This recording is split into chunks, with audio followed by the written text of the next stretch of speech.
Dinas Perhubungan bersama kepolisian dan Satpol PP Kota Bekasi memonitoring pergerakan warga Bekasi yang menggunakan kendaraan menuju Jakarta yang melintas melalui gardu tol Bekasi Barat, Kota Bekasi, Jawa Barat, Jumat pagi.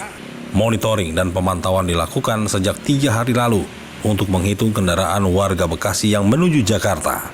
Pemberlakuan sosial berskala besar atau PSBB di DKI Jakarta yang mulai berlaku hari ini membuat jumlah pergerakan kendaraan warga Bekasi menuju Jakarta melalui gerbang tol Bekasi Barat berkurang. Berkurangnya kendaraan warga Bekasi ini juga disebabkan karena hari libur nasional jatuh pada hari ini. Karena Kota Bekasi salah satu daerah yang berhubungan dengan DKI, kita lakukan pemantauan terhadap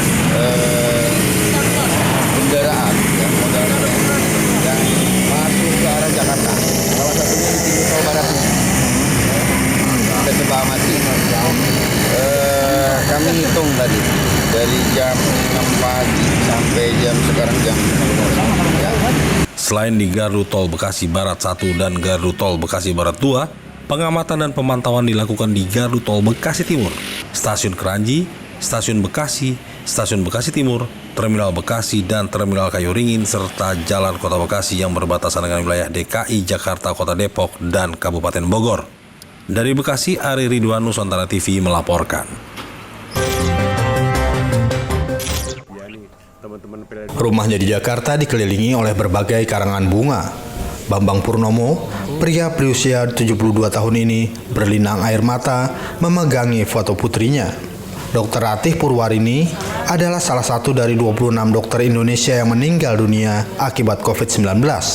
Penyakit pernafasan yang menurut Asosiasi Medis Indonesia disebabkan oleh virus corona baru. Dengan anak saya menjadi dokter tadi saya merasa bangga gitu loh, karena menjadi dokter kan suatu profesi yang luar biasa ya begitu. Jadi dia anaknya juga gampang kalau ditanya ini itu gampang ya. Memang orang helpful, dia sangat helpful orangnya. Nah gitu. Itulah mengakibatkan saya pribadi sangat kehilangan, kami semua sangat kehilangan karena itu nggak bisa ditukar dengan uang. Menjadi dokter pertama di keluarganya, Purwarini adalah kepala sumber daya manusia di salah satu rumah sakit Jakarta Utara. Tetapi ketika wabah melanda, ia juga mulai merawat pasien. Di waktu luangnya, ia menjadi sukarelawan bagi para korban kekerasan dalam rumah tangga, serta membuka praktik pribadi. Purnomo yang seorang pensiunan pegawai negeri sipil mengatakan Purwarini pertama kali pergi ke rumah sakit di dekat rumahnya setelah hasil ronsen yang mengkhawatirkan.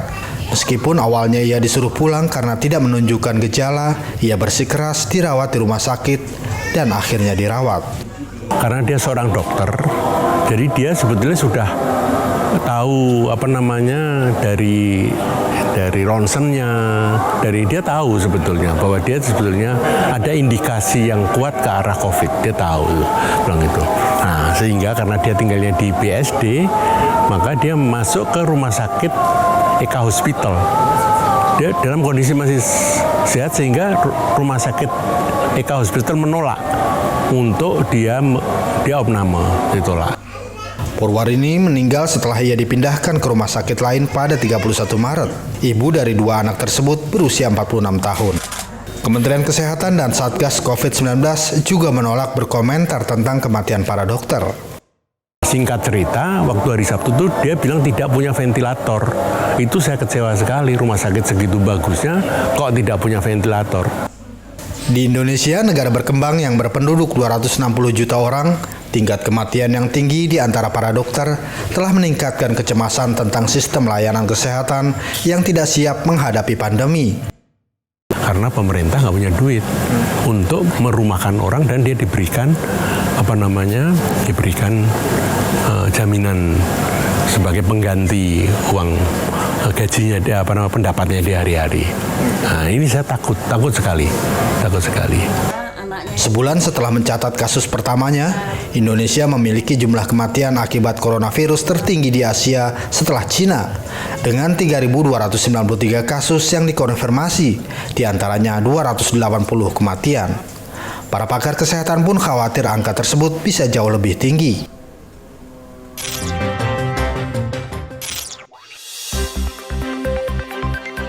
Tidak terasa 60 menit sudah kami menemani Anda. Terima kasih atas perhatian Anda. Sampai jumpa.